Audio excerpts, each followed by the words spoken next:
Peter was in a confusing situation. He saw two different versions of himself in different times. In one, his future self was surrounded by armed people who told him not to move. In the other, he saw himself when he became Spider-Man. He had to decide whether to help his past self or his future self. In the future, Spider-Man faced a tough choice when William Lamont approached him. William told Spider-Man not to fight back and to surrender willingly. But Spider-Man disagreed. He felt he had to keep fighting. William left, and Spider-Man looked at Aunt May's grave nearby. He hoped things would be better for Mary Jane and their son, Ben.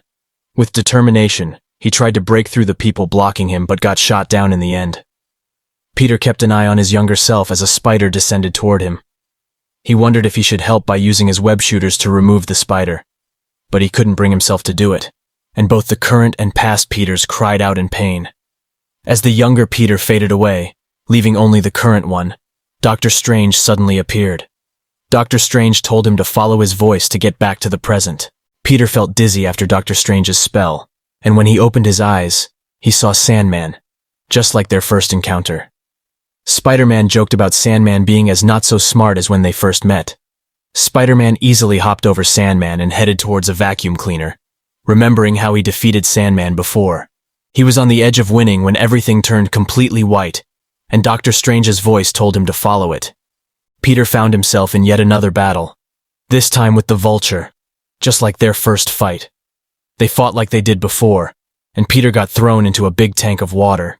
As he came up for air, he remembered his past victory against the Vulture. But before he could catch his breath, Dr. Strange's voice guided him through another change of scenery. This time, he heard a hissing sound behind him, and it turned out to be the lizard. They exchanged blows while talking about a future encounter in about 30 minutes. Before he could fully grasp the situation, Peter was once again transported to a different time. Peter faced Electro, who had the same rubber gloves from their previous battle. He fought Electro and managed to knock him out with a punch. When he woke up next, he saw a distressing scene. Betty Brant, his ex-girlfriend, stood near her brother's lifeless body.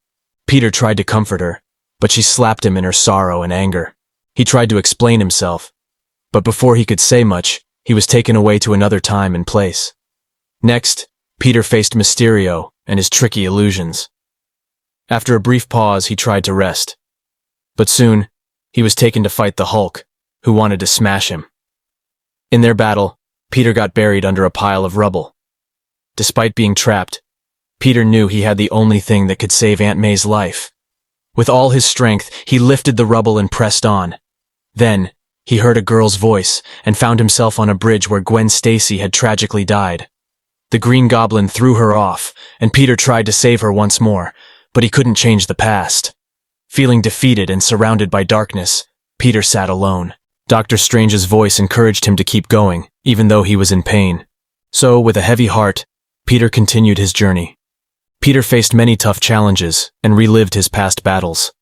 After a long journey, he finally returned to the present, where the Thing told him that he had defeated all his opponents. Realizing he was back, Peter rushed to stop Reed Richards from making a dangerous mistake that could give power to Dormammu. With the help of the Fantastic Four, the Avengers, and Dr. Strange, they prevented the threat. As a thank you, Dr. Strange gave Peter a special gift. After returning home, he celebrated his birthday with friends and loved ones. Later, Peter opened Dr. Strange's gift and had a heartfelt conversation with his Uncle Ben. Ben reminded him that being happy was the most important thing in life. When their talk ended, Peter returned to Mary Jane, who was waiting for him in bed.